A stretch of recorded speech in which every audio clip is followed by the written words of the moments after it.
ils m'ont installé à la table du coin pour le 60e anniversaire de mon père, qui cette année-là tombait le week-end de la Toussaint, après que j'ai pris un vol de 9 heures et payé leur hôtel. Ma sœur a eu un sourire narquois. Personne ne t'aime vraiment. Ils ont juste pitié. Ma mère a hoché la tête. Tu n'es même pas censé être là. J'ai levé mon verre et j'ai dit, 20 secondes. À 5 secondes, ma cousine a couvert sa bouche. À 10, mon oncle s'est levé. À 20, ma mère s'est immobilisée, murmurant, c'est vrai. Je m'appelle Julien. J'ai 31 ans, je suis le fils aîné, celui qui réussit sans faire de bruit, celui qui a toujours payé son dû et n'a jamais fait d'histoire. Et le week-end de la Toussaint dernier, j'ai traversé le pays en avion pendant 9 heures, j'ai payé l'hôtel de mes parents, j'ai réservé le restaurant, et je suis entré dans une pièce où mon propre sang m'a fait comprendre très clairement que je n'avais pas ma place. Ce n'était pas le genre de rejet que l'on entend à voix haute. Pas au début. C'était dans la façon dont les yeux de ma mère ont glissé sur moi quand je suis arrivé. La façon dont mon père m'a donné une accolade d'un seul bras, comme si j'étais le gamin du voisin. Et c'était sans aucun doute dans la façon dont Chloé, ma sœur cadette et l'éternel enfant chéri, a penché la tête et a dit, « Ouah, tu as l'air fatigué. » J'ai haussé les épaules. C'était le week-end de la Toussaint après tout, un moment de gratitude. J'ai même apporté du vin d'un vignoble près de mon nouvel appartement à Bordeaux, celui dans lequel j'ai emménagé après ma promotion. Personne n'a posé de questions à ce sujet. Ils ont juste pris la bouteille, l'ont débouchée et l'ont posée au milieu de la table comme un don d'un inconnu. Mais je me suis quand même assis, j'ai souri et j'ai essayé de m'installer. Le restaurant était bondé. Un de ces endroits chics avec des lumières tamisées et des serveurs qui vous appellent, « Monsieur, peu importe votre âge. » Je l'avais réservé il y a 3 mois. J'avais dit à l'hôtesse que nous aurions besoin d'une grande table pour 10. J'ai payé la compte. J'ai confirmé l'heure. Alors, quand l'hôtesse m'a conduit à une longue table nichée dans le coin arrière, j'ai marqué une pause. Toutes les places étaient prises, sauf une à l'extrémité, la plus proche de la porte de service, à peine éclairée par la bougie vacillant en son centre. Ma mère a levé les yeux de sa place, à côté de mon père et en face de Chloé. « Oh, te voilà » a-t-elle dit, comme si elle n'avait pas remarqué mon absence. « C'est la tienne. »« C'est la mienne » ai-je demandé. Chloé a eu un sourire narquois. « Eh bien, on ne savait pas si tu venais encore. » J'ai cligné des yeux. J'ai confirmé, « Maman. » 2 fois. Elle a haussé les épaules. Tu n'as pas répondu dans la conversation de groupe pendant un moment. Chloé a dit, « Personne ne t'aime vraiment, Julien. Ils ont juste pitié. » Mon souffle s'est coupé. Quoi? Ma mère n'a pas protesté. Elle a juste hoché lentement la tête et a ajouté, comme si elle donnait des indications à un touriste perdu, « Tu n'es même pas censé être là. » Pendant une seconde, tout ce que j'entendais était le cliquetis de la vaisselle provenant de la cuisine. J'ai regardé autour de la table. Personne n'a croisé mon regard. Mon oncle a soudainement trouvé son menu fascinant. Ma tante a commencé à arranger sa serviette. Même ma jeune cousine, Léa, fixait son téléphone comme si c'était une bouée de sauvetage. Et c'est à ce moment-là que je me suis levé, que j'ai levé mon verre et que je me suis éclairci la gorge. 20 secondes, ai-je dit. Chloé a levé les yeux au ciel. Quoi encore? Je les ai regardés, vraiment regardés, et je l'ai répété. J'ai besoin de 20 secondes. À 5 secondes, Léa a lentement baissé son téléphone. À 10, mon oncle a levé les yeux, pâle. À 20, ma mère s'est figée, la main suspendue sur son verre de vin, et a murmuré, « C'est vrai. » J'ai pris une profonde inspiration et je leur ai dit exactement ce qu'ils n'auraient jamais pensé que je dirais. On n'en arrive pas à, tu n'es même pas censé être là, du jour au lendemain. Cela prend des années. Des années à être celui qui intervient quand votre famille s'effondre et à se le faire reprocher. J'avais 19 ans quand papa a perdu son travail. L'usine a fermé, et soudainement, l'hypothèque avait 3 mois de retard. J'ai pris des services doubles à la bibliothèque du campus et j'ai commencé à conduire pour une application de livraison de repas la nuit. Quand la voiture de maman a eu besoin de nouveaux pneus, j'ai payé. Quand Chloé a été acceptée à la Sorbonne avec des frais de scolarité élevés, je vous le rappelle, j'ai co-signé ses prêts étudiants et couvert le premier semestre parce que, selon les mots de maman, elle est fragile. On ne peut pas la stresser. J'étais l'éponge à stress. Chaque urgence, je l'absorbais. Quand papa a eu une hernie discale et n'a plus pu travailler, je suis rentré à la maison pendant 2 semaines. J'avais 24 ans. J'ai annulé une présentation professionnelle qui aurait pu lancer ma carrière. J'ai dormi sur le canapé, je l'ai conduit à la physiothérapie, j'ai fait les courses, j'ai payé les factures. Chloé publiait des égo-portraits souvenirs depuis les Canaries. Et pourtant, maman disait à qui voulait l'entendre, nous avons tellement de chance que Chloé soit là pour nous remonter le moral. Elle a une énergie si légère. Une énergie légère. Elle n'avait pas levé le petit doigt. Une fois, j'ai demandé à Chloé calmement, comme un adulte, si elle pouvait aider avec la facture dentaire de maman. C'était 1300 €. Chloé a levé les yeux au ciel et a dit, c'est toi qui as le poste en entreprise, Julien. Ne sois pas mesquin. Mesquin. J'envoyais 375 € par mois à mes parents à l'époque. C'est là que la famille a commencé à bouger comme des plaques tectoniques. Je n'étais plus utile. On attendait de moi. On attendait de moi que je paie pour l'Airbnb lors de nos voyages en famille. On attendait de moi que je prenne l'avion pour les vacances, peu importe le coût. On attendait de moi que je paie l'addition du dîner parce que, ton oncle traverse une période difficile. Je n'ai pas résisté. Pas au début, parce que résister signifiait la culpabilité. Julien, comment peux-tu dire non après tout ce que nous avons fait pour toi? Fait pour moi? J'ai tout construit tout seul. Pas d'aide, pas d'héritage, pas de fonds pour un mariage, pas de co-signataire, juste de longues heures et des sacrifices silencieux. Mais on ne reçoit pas de trophée pour être la personne fiable. On reçoit des factures empilées. Il y a 2 ans, j'ai commencé à les garder. Chaque virement, chaque transaction, chaque confirmation de vol par courriel, un cimetière numérique de générosité. Et puis l'été dernier, la rupture a commencé. Ça a commencé avec le voyage d'anniversaire de Chloé à Saint-Tropez. Elle voulait faire les choses en grand pour ses 28 ans. 10 personnes, villa de luxe, piscine chauffée, brunch et journée au spa. Tout le monde savait de qui on attendait qu'il couvre la facture, moi. Mais cette fois, j'ai hésité. Je ne peux pas payer pour tout le monde, ai-je texté dans la conversation de famille. 5 minutes plus tard, Chloé a répondu, tu n'as pas eu une promotion? Arrête de faire le fauché. Maman est intervenue. C'est son anniversaire, Julien. Comme je ne répondais pas, papa m'a envoyé un message privé. Fils, il faut qu'on parle. Tu agis différemment. Différemment pour ne pas vouloir jeter l'argent par les fenêtres pour une fête pour une sœur qui ne m'avait même pas envoyé un texto d'anniversaire l'année précédente. Ils m'ont culpabilisé jusqu'à ce que je cède à nouveau. 4100 €. C'est ce que j'ai payé. Après le voyage, Chloé a publié un carrousel de photos avec la légende « Reconnaissante pour ma famille choisie ». Je n'étais pas identifié. C'est la première fois que je me suis assis seul dans mon appartement et que j'ai murmuré « Ils ne m'aiment pas. Ils aiment ce que je leur donne ». Quelques semaines plus tard, la situation a empiré. J'étais au milieu d'une présentation d'équipe au travail quand mon téléphone a vibré 13 fois de suite. Chloé, puis maman, puis l'oncle Thomas. Les messages étaient frénétiques. Appelle-moi maintenant. Urgence. Mon cœur s'est serré. Je me suis éclipsé de la salle de conférence et j'ai appelé Chloé. Sa voix était haletante, urgente. La carte de maman a été refusée au salon. Ils ne la laisseront pas partir tant qu'elle n'aura pas payé le solde. Peux-tu envoyer 750 € tout de suite? Mon pouls battait la chamade. Attends, quel salon? Coiffure et maquillage. Elle se faisait retoucher sa couleur et a essayé le nouveau traitement d'hydratation. J'ai cligné des yeux. Ce n'est pas une urgence, Chloé. La voix de Chloé est devenue glaciale. Alors, ça ne te dérange pas de laisser maman assise là, embarrassée? Maman a pris le téléphone. Julien, s'il te plaît. Je ne savais pas que ça coûterait si cher. Ils ont verrouillé la porte. Je suis si embarrassé. J'ai envoyé l'argent.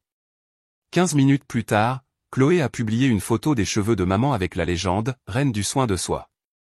Pas de merci, pas de reconnaissance, rien. Et puis le week-end de la Toussaint est arrivé. Chloé a proposé d'organiser le 60e anniversaire de papa. Elle a dit qu'elle s'occupait de tout.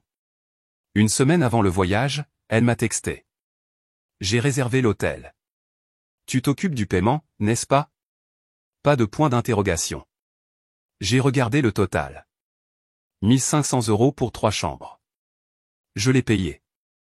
Encore. Puis elle a demandé si je pouvais aussi couvrir le dîner de groupe. Mets-le simplement sur ta carte et on te fera un virement après. Personne n'a fait de virement. Le jour de mon arrivée, Chloé a publié une photo d'elle tenant une flûte de champagne dans le hall de l'hôtel avec la légende « Enfin réunie avec mes préférés ». Je n'étais pas sur la photo.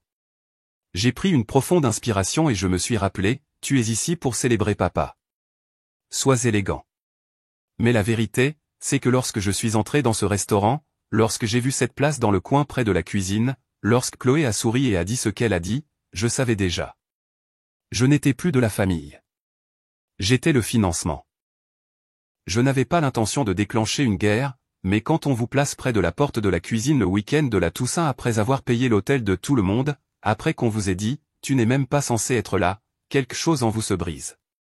Alors j'ai fait teinter mon verre. 20 secondes, ai-je dit, assez fort pour que toute la table entende. Ils m'ont regardé comme si une deuxième tête m'avait poussé. Chloé a ri nerveusement. Tu portes un toast? J'ai hoché la tête. Oui. Le silence est tombé. Léa a jeté un coup d'œil à sa mère. Mon oncle Thomas s'est gratté le cou. Même le serveur, en train de verser du vin à la table voisine, s'est figé. Je me suis levé. 20 secondes. C'est tout ce dont j'aurais besoin pour tout changer. Le front de ma mère s'est plissé. Julien, assieds-toi. J'ai levé la main. Non. J'ai mérité ce moment. J'ai payé pour ce moment. Ses lèvres se sont entr'ouvertes, mais aucun mot n'est sorti. Parlons des places, ai-je dit en me dirigeant vers leur table. Lentement, de manière contrôlée. J'ai pris un vol de 9 heures, j'ai payé 1500 € pour vos chambres d'hôtel, j'ai couvert une réservation de dîner à 850 € que personne n'a proposé de partager, et je me retrouve avec la chaise à côté de la porte battante comme le serveur qui est entré en douce. Chloé a levé les yeux au ciel. Oh mon Dieu, tu vas sérieusement faire une histoire pour de l'argent?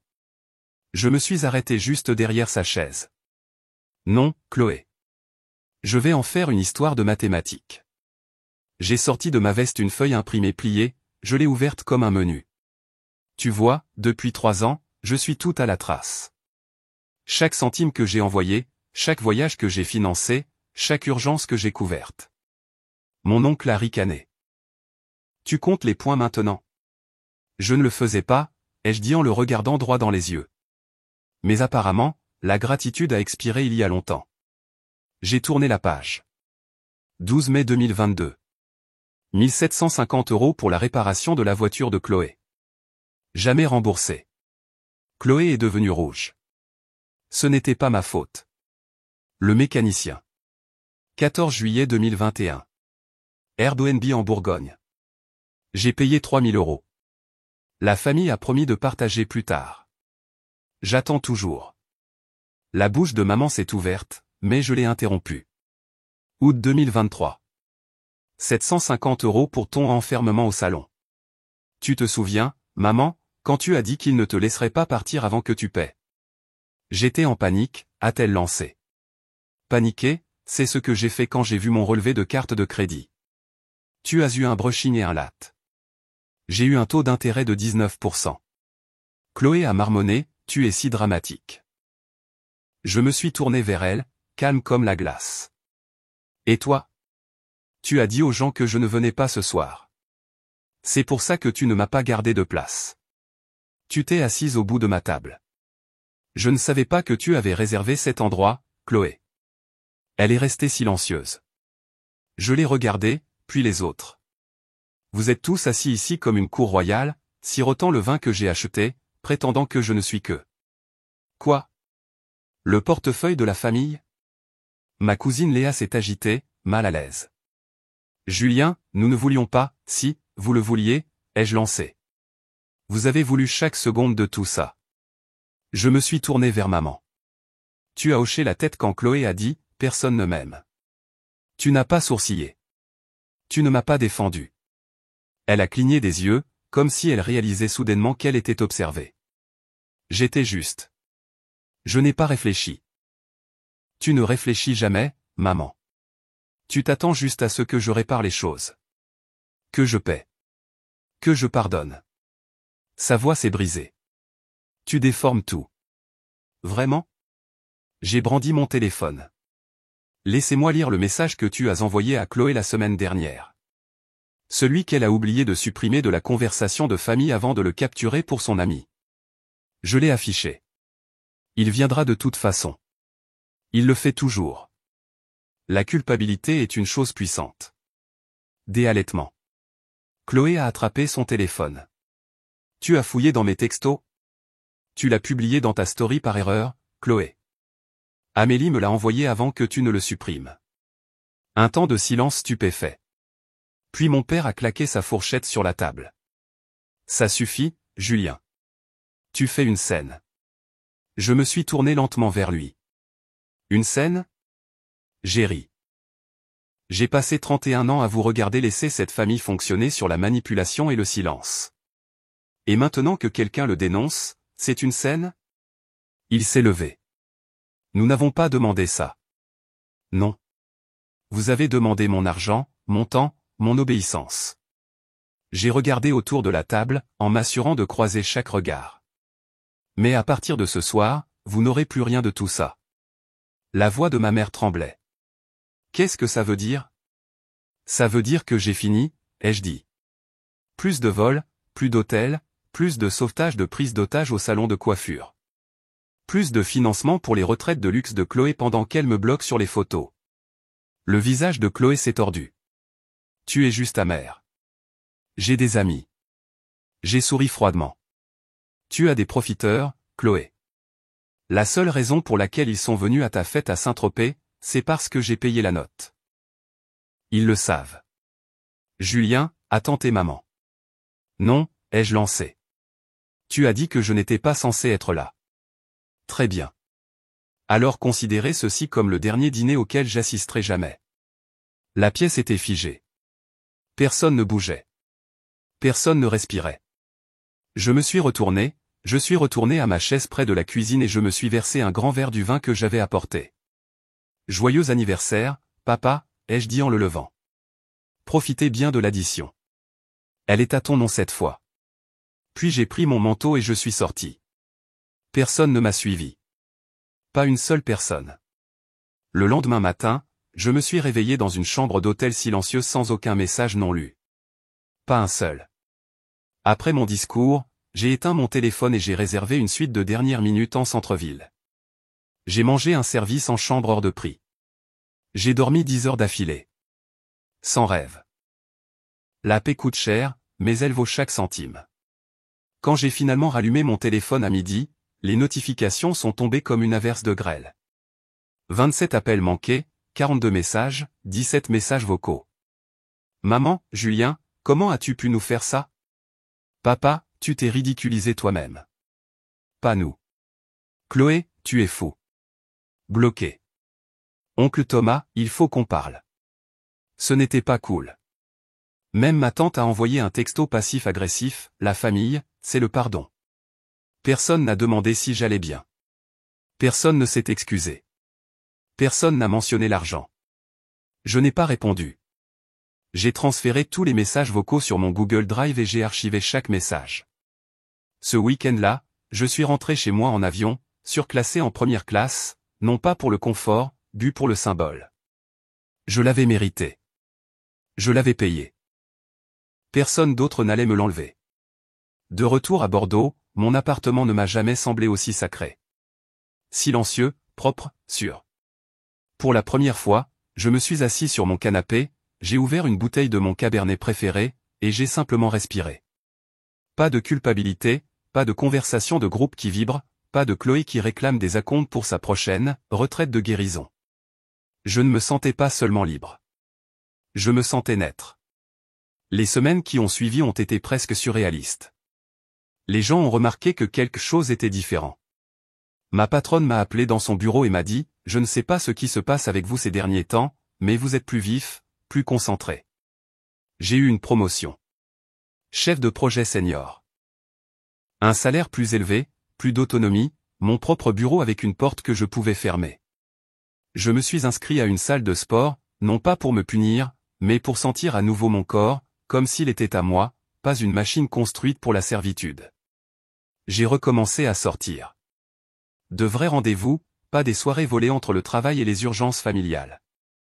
Un café qui se transformait en vin. Une conversation qui n'était pas interrompue par des textos de panique de maman.